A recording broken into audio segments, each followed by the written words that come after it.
Senhores, que gusto, que placer estar aqui. Um shalom bem grande. Eu sou el More Luis e é algo muito especial. Queremos agradecer a nossos alunos, agradecer ao Eterno.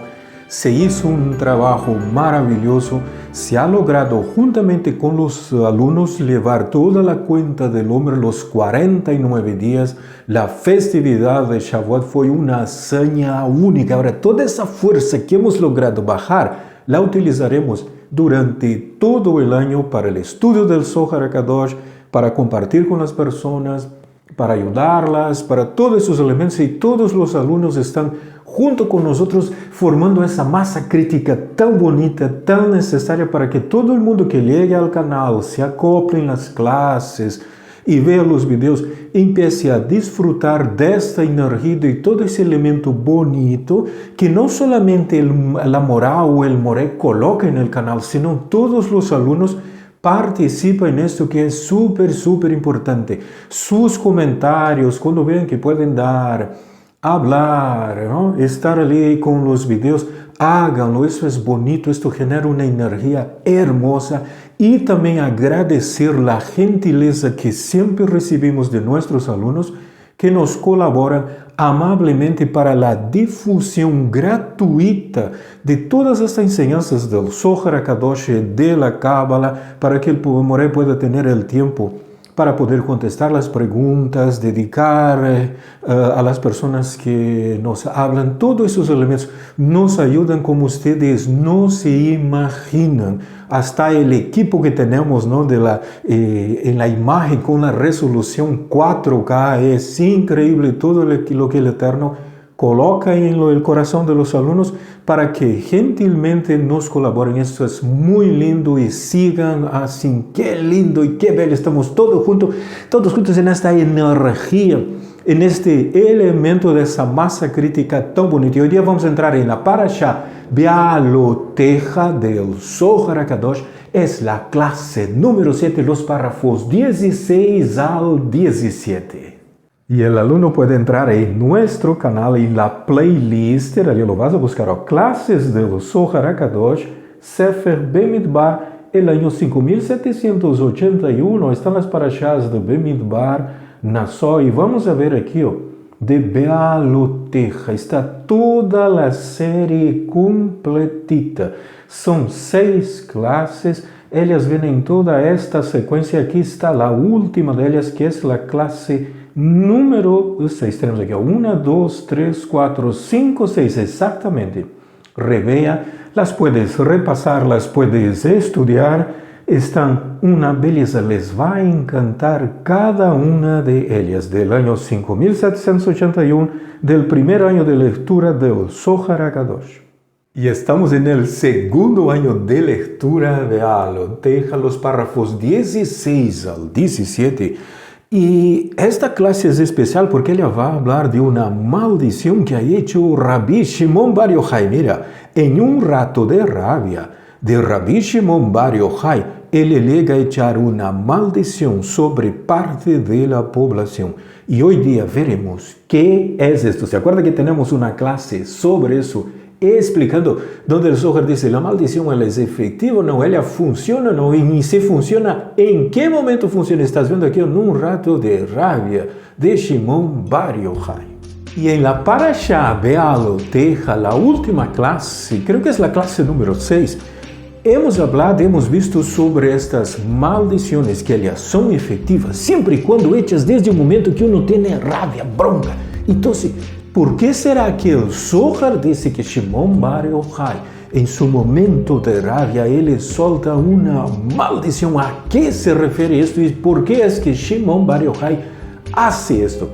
Vamos a ver esta belleza increíble en esta parashá, la clase número 7, Bealoteja. Y para encontrarla, el alumno va a las clases del Zohar HaKadosh, Sefer Vaikra, de este año, es el año 5781, ellas están todas allí, mira, es una biblioteca, el alumno tiene esa facilidad y vamos a ir directamente a nuestra última clase. Aquí está, es la clase número 6, Parashá Bejucotai, eso es la Parashá Bejucotai del Zohar, es la clase 6, los párrafos 14 y 15, va a hablar de las maldiciones. Aquí se indica y el Zohar afirma y asegura que una maldición es efectiva, especialmente cuando hecha en un momento de bronca, de rabia, porque ella sale con una energía de concretización.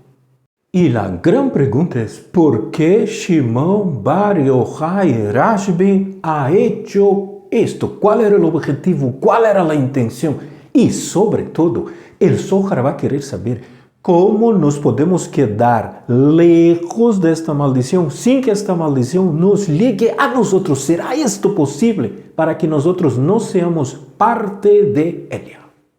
Y el Zohar indica que Rabbi Shimon Bar Yochai está muy enojado con las personas que leen la Torá. ¿Qué palabrita dice aquí? Literalmente, en su literalidad. En palabras más sencillas, a las personas que leen la Torá pensando que aquello que está escrito es aquello que realmente ocurrió y peor aún, es lo que realmente quiere decir. Eso se aplica especialmente en las profecías, cuando se las aplica y quiere entenderse en su literalidad. Este es el enojo, la bronca que le tiene Rabbi Shimon Bar Yochai. Cuando las personas están en su literalidad del texto que estamos hablando aquí, que es de la Torá, y si estamos en día de Rabbi Shimon Bar Yochai, él está hablando con la comunidad judía de sus días, que están estudiando Torá y interpretando las cosas en su literalidad. Y por eso, si el judío está en su literalidad y haciendo las cosas tal cual están escritos, sean mitzvot, sean festividades, Shabbat, mira, él está pensando que lo que está escrito es lo que hay que hacer. ¿Se imaginó? Se le hay que colocar el tzitzit. Vamos a colocar el tzitzit. No, no está hablando de la colocación del tzitzit. Entonces está hablando de los tefilins. ¿Colocaremos los tefilins? No, eso es literalidad. Y contra esas personas que leen literalmente, es que Shimon Bar Yochai está muy enojado. Mira, él no está enojado con los gentiles, con las naciones. Y cuando se lee en su literalidad, ¿qué ocurrió? Las historias de la Torá, ella contiene contradicciones, problemas de escritura, de las letras o de las palabras que aparecen con vav, sin vav, con yud, sin yud, singular, plural, le falta, le sobran, una serie de cosas, ¿no? Y si las naciones lo leen en su literalidad y queriendo seguir el ejemplo de quien lo hace, también están en serios problemas, ¿no? Todos son casos que se observan cuando la Torá es leída en la literalidad. Y esta literalidad dentro de las naciones entra lo que se llaman las ciencias bíblicas. Eso cuando se quiere ver a parte geográfica, histórica, cultural, arqueológica, no es salir encontrando el arca de Noé, ¿no? En el monte Ararat, o la búsqueda del arca perdida. Todo eso es literalidad. Mira, es una literalidad. La Torá no trata de esto. Una lectura y un estudio literal, él va a ser de este mismo elemento. Van a haber problemas de escritura, contradicciones. A veces está en el singular cuando le haría más sentido en el plural. A veces está en el plural y no podemos traducir en el plural porque no tiene sentido en una traducción. Todo esto. El problema es mucho peor cuando las personas leen y estudian a partir de una traducción, la Torá o la Tanaj, y no están leyendo ni aún el texto original en el hebreo. Esto va de acuerdo con la clase número 6 de la Parashá Be'aloteja. ¿Se acuerdan? En la portada tenemos el mismo ejemplo. Cuando aún entre las naciones se estudia y se lee ese texto en su literalidad, es complejo, porque aquí yo no tengo el idioma hebreo, tengo una traducción. Esto es el gran problema, y a veces leemos la traducción y la interpretamos al pie de la letra, buscamos evidencia geográfica, histórica, arqueológica y todos estos detalles. Clase número 6, Parashá Be'aloteja, que está hablando de esto. Mira, es tanto el problema para quien está dentro de una tradición, para quien está entre las naciones intentando conectarse con la espiritualidad. aprenda a ler esto no en su literalidad y consígase un buen maestro que entiende que a partir de esto puedas manejar el concepto correcto, no la traducción que está aquí adentro, sea el texto griego o una traducción al portugués o al español. Y si se usa una traducción, ya que se hace necesario hacerlo, esto es inevitable para uno tener una idea, tener un concepto, ¿no? Hasta que uno pueda comprender cómo es el idioma hebreo, cómo funciona, todos aquellos elementos va a ser inevitable, pero debo de estar consciente que toda traducción es corrupta y corrompida, infelizmente es, hasta los papiros griegos, los códices griegos están corrompidos, mira, son impuras, son imperfectas. Siempre que el traductor traduce, él cambia algo y esto se ve grandemente en los documentos griegos. Y esto se ve aún en los comentarios en el hebreo de la Torá. Esto está haciendo, no es solo cuestión del griego también. Por eso hay que aprender con quien sepa, con quien conoce, que nos puede explicar hasta de los comentarios para poderlos entender correctamente cuando vienen del hebreo. Puede estar leyendo en el hebreo y si no logra ser atento en la lectura de aquellas sutilezas entre líneas, el lector no tendrá acceso al secreto en sí. No te olvides. Con todo ese despertar hacia la cultura de la Torá y regresar a las raíces del idioma hebreo, todos esos elementos que ocurren, se está leyendo a veces en el hebreo, a veces transliterado, y se está entendiendo todo en la literalidad, al pie de la letra lo que está escrito. Está viendo, aún utilizando el idioma hebreo. Entonces necesitamos urgentemente cambiar ese proceso y tener excelentes maestros que nos ayuden a entender lo que está escrito. Y para la Cábala, y hasta dentro del Zohar, ¿no? Este acceso más sutil y delicado es al cual se está refiriendo Rabbi Shimon Bar Yochai. Esta sutileza y esta parte del secreto es que la población no está accediendo, los maestros no están consiguiendo introducirles. Esto es la bronca que le tiene Rabbi Shimon Bar Yochai.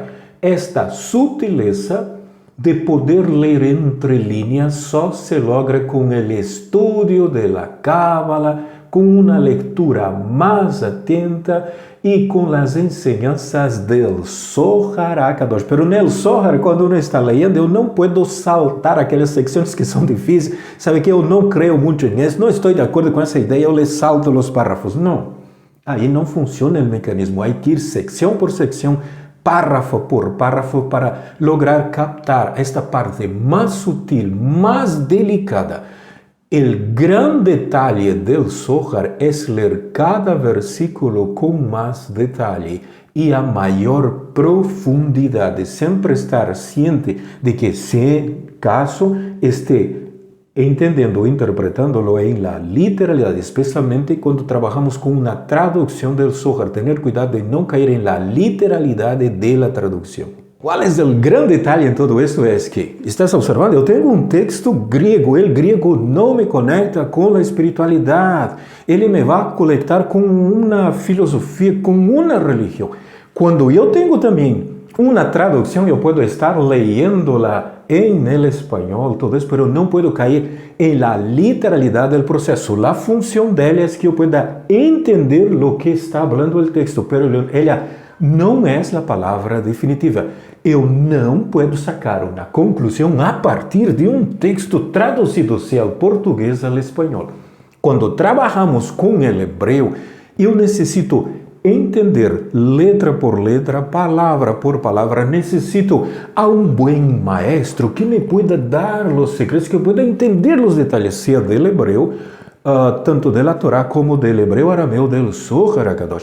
El maestro por excelencia es HaKadosh Baruch Hu. Hay un gran consejo del Ari HaKadosh. Salmo 119, versículo 18, recitar antes del estudio. Galenai ve'avita niflaot mitorate eterno. Abra mis ojos para que eu pueda contemplar as maravilhas de tu Torá que estão aí adentro. Aun quando lemos os comentários de los Humashins, entender o que está dizendo para não cair em la literalidade aún del Zohar HaKadosh em uma tradução. Conecte-se com o Eterno, hable com Ele. Quando estás estudando ou leyendo de la tradução, dígale, me é difícil entender, não capto a ideia, já lo he leído, me é difícil, não consigo entender o secreto, porque para mim isto me parece real, el hecho físico mesmo. Hable com o Eterno. E agora lo vas a entender melhor porque é que Rabbi Shimon Bar Yochai hace una maldición a todos aquellos que no logran leer la Torá más allá del nivel literal, del nivel Peshat. Hay que hacer el esfuerzo. Para eso tenemos los grupos abiertos de Telegram, WhatsApp, temos las clases, todos esos elementos, los videos que están disponibilizados de forma gratuita para que el alumno capte y vaya dejando poco a poco esta literalidad. E disse que estas pessoas são como aquelas, mira, quando você está pegado à literalidade, seria como que creyeran que cada corpo ele não necessita de alma para existir neste mundo físico. ¿Se imaginou? E isso daqui tem uma sutileza, porque não se trata que a pessoa não crea que o corpo tem alma, não. O corpo tem alma, mas o sistema religioso no qual ela está engajada vê as coisas como se o corpo fuera todo, sim? Por isso há carências, necessidades, pedidos, e todas as vezes, então, se está enfocando não no alma, sino no corpo. Mira, então, são pessoas, para que não lleguemos a ser como aquelas que não creem que cada corpo necessita de alma, e el que hace a correção é o alma, não é o corpo, para existir neste mundo físico. O que vem a corrigir não é o corpo, é o alma. Pensam que as pessoas só são o corpo e que o alma não existe, que ela não necessita corrigir, que às vezes o problema está no alma, não no corpo. Mira, que não há nada mais que só o corpo. O que quer dizer? Apegar-se a este mundo físico, disfrutar dele, ter supridas as carências, as necessidades. E às vezes são pessoas muito religiosas e muito cumpridas de mitzvot. Pensamos que somos só matéria orgânica que se descompõe com o tempo. Então temos que aproveitar ao máximo nossa estadia aqui. E isso é exatamente, temos que fazer o possível para não ser parte desta maldição de Shimon Bar Yochai. Como se faz isto? Não caindo no nível da literalidade à hora de estudar Torá. Temos que lograr uma leitura mais profunda da Torá. Então, a grande pergunta é, de los 7 mil millones de pessoas que existem hoje dia no mundo, são 7 mil millones de pessoas. A pergunta, ¿cuántas de ellas leen la Torá correctamente, sin caerse en la literalidad? Mira, e isso não quer dizer que não sejam religiosas, às vezes são muito religiosas, hasta estudiam o Zohar, pero todo o que estão leyendo lo estão caindo em la literalidade. E quantas de ellas leen la Torá em sua literalidade? ¿Estás vendo? Ler la Torá correctamente é um assunto, e há aquelas que leem la Torá em sua literalidade. En estos casos es donde funciona la maldición de Shimon Bar Yochai contra aquellos que leen su literalidad, porque la literalidad ella no conecta con la espiritualidad. Y no importa si el que está leyendo en la literalidad sea un judío, un cristiano, un mesiánico o un religioso, no importa, el que está leyendo en la literalidad no está conectando esto. Ser solamente parte del judío, del judaísmo, no me garantiza los hechos que funcionen bien. Entonces, se está leyendo en la literalidad, se están tonificando los mundos espirituales y este mundo físico también. Y lo peor de todo es haciendo mitzvot sin entender de lo que realmente es. Conéctese com a espiritualidade. Cada vez que estés estudando, lendo um texto, pergunte, estou quedando-me na literalidade? Quando estou escutando de alguém que está explicando, que está exponendo a parashá, nos estamos quedando demasiado en la literalidad. ¿Será que esto es así? ¿Cuál es el secreto? Yo debo de encontrar el secreto, porque si no lo encontramos, yo no logro salir de ese sistema vicioso que creamos una carnosidad sobre nuestra piel, sobre nosotros mismos, y después la luz no logra entrar. Qué cosa más linda esa clase número 7, que ella va exactamente junto con la clase número 6 para Bealoteja. No caerse en la literalidad. Es un proceso, a veces es inevitable, hay que reconocer. Uno siempre cae, uno siempre entiende, pero Salmo 119, versículo 18. Galenai ve habitar niflaote mitorateja. Eterno, por favor, abra mis ojos para que yo pueda contemplar las maravillas de tu Torah, de tus secretos, que pueda entenderlas, pueda comprender. El maestro es bueno, nos da el paso, nos ayuda, pero el maestro superior es Akadosh Baruch Hu, consejo del Ari Akadosh. Señor, es un shalom bien grande.